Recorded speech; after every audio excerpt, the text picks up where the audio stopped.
Hi guys, it's Tech Boy here with another video. This video is my top 5 iTunes Radio 2.0 predictions. Basically, it's what I want to see rolled out in the next version of iTunes Radio. So let's get into it.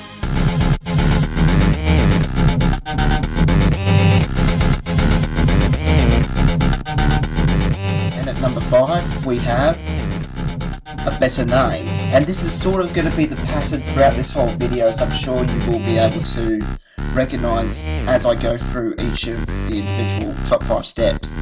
iTunes Radio says it in the name itself, is that it is a collection of variety of radio stations. Radio stations, you cannot choose which songs you want to play. You can only just listen to what is coming up next, despite having the skipping feature and being limited to how many skips it is every hour or so.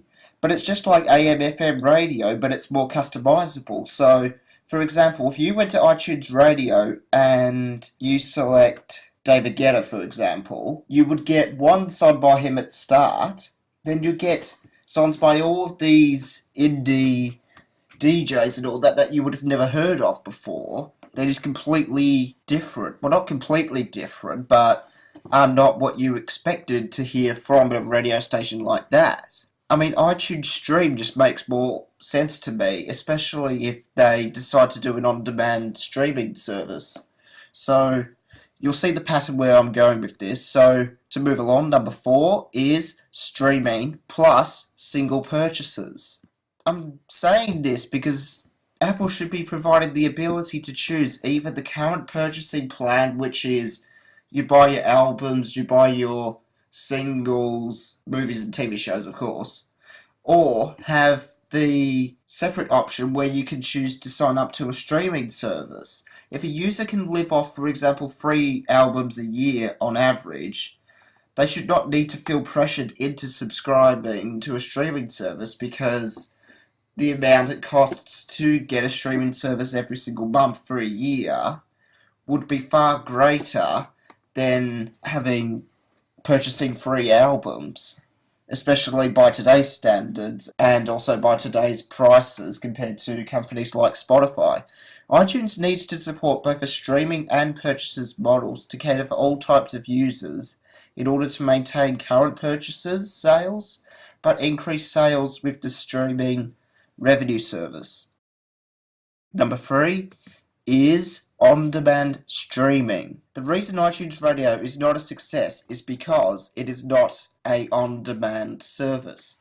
Now what I'm saying, on-demand means you pick specifically which songs you want to listen to, not the ones that are recommended based off a single song or artist that you chose, just like the David Guetta example I said before. Spotify is an on-demand service and they are dominating the streaming market at the moment. You can see that, I don't know the actual statistic, but I believe it's like somewhere between 68 to 80% of streaming users are using Spotify, mainly because it's an on-demand service, so you can choose specifically which songs you want to listen to.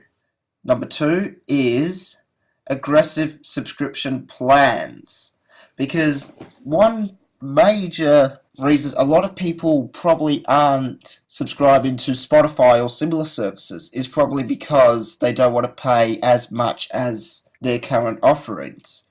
So, to step you all through it, this is all based on Australian pricing. I know a lot of you people from America and places in Europe and all that watch my videos, but to keep it simple, I'm going to just be focusing on Australian pricing and you'll sort of get the idea. Songs vary between $1.19, $1.69 and $2.19 each, that is for singles.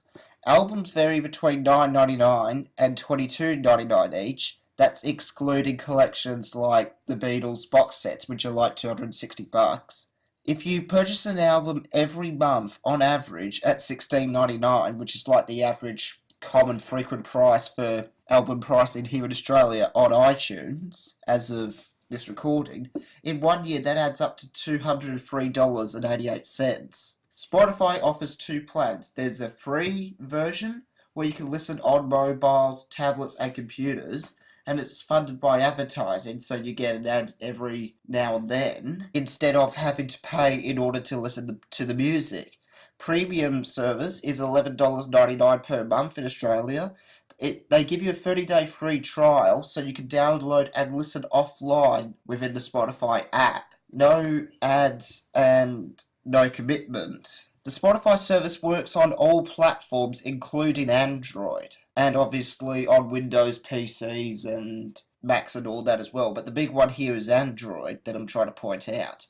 Since Apple's alternative to this solution, if they were to ever implement it, will be only on Apple devices, they need to make a service cheaper. I would be incredibly tempted to subscribe to the service if it were $10 per month, or have an upfront yearly discount of $100, so you save like $20, which is basically 20 lots of 99-cent apps, and then you could spend that money on third-party apps in the App Store, and then it will grow that community and all of that. All of these things are linked to each other. Also, since many people will have multiple devices tied to the same account, there should be a way to have it so you can stream more than one song. So it could be two completely different songs. So if you've got your brother and your sister and your mother and your father, if they were, to put it simple, all streaming a song through iTunes Radio at the same time, they shouldn't need to have separate music streaming accounts, even if they have to be all tied to the same Apple ID. So there should be like a 25% higher cost to allow the ability to stream more than one song at a time for a single Apple ID to save people having to get extra monthly fees. So if it was like Spotify and it was $12 a month and Apple did the same thing, they shouldn't have to pay $24. They should only need to pay around $15 instead. So you've got to have that flexibility between single users, multiple users, having offline capabilities, etc. And include a 14-day free trial for the service, but to avoid Apple ID accounts being made purely just to get streaming music for free, because that would be a massive issue I would see coming if Apple were to implement something like this. They should make it mandatory so that you have more than $0 in your account. So if you link your credit card to an account, or you load a $20, which I believe is the minimum, iTunes card into your account, then you should be able to listen to the service for free for 14 days. But if you don't have any credit in it, they should not allow you to use a 14-day free trial service. So it will stop people making fake email accounts and then making fake Apple IDs in order just to get by for a fortnight.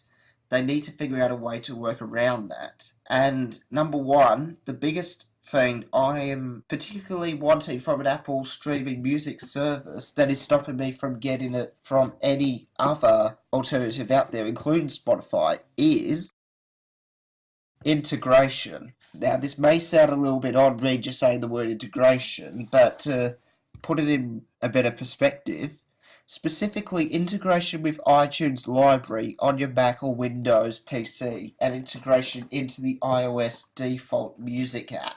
Release a developer API so developers can integrate the streaming service into their own music applications. Apple should do this.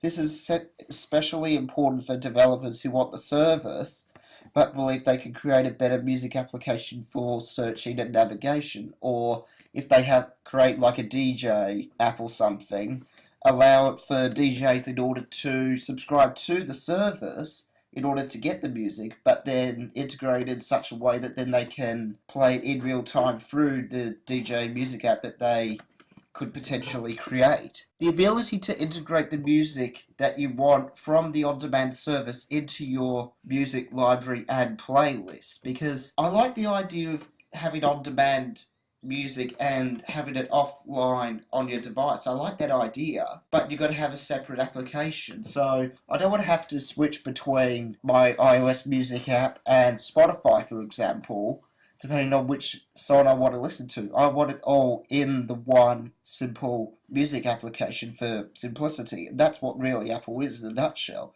So they should be creating, and this was only like a rough sketch I came up, but the image in the bottom right there is really to show a streaming icon for the songs that are not on the device itself. So that's stuff like you've put in a playlist or you've played on your device before, and you have to have an internet connection, whether it be through cellular 3G or 4G LTE, or even through a Wi-Fi connection at your home or at uni or at a public place or something like that. But then they should have an icon for songs downloaded from the on-demand streaming service. And this is really important because if you stop your monthly or yearly streaming service, then they can show that the songs you've previously downloaded before are there, but you won't be able to listen to them because you're not subscribed to a streaming service if you were not renewing your monthly or yearly subscription, that is. So this is really the core of what I want to see in the iTunes music service update, when they can get the content deals and all that sort of with all of these record companies and all that, and I would really just love to see this happen. So thank you very much for watching, and until next time, I will catch you later.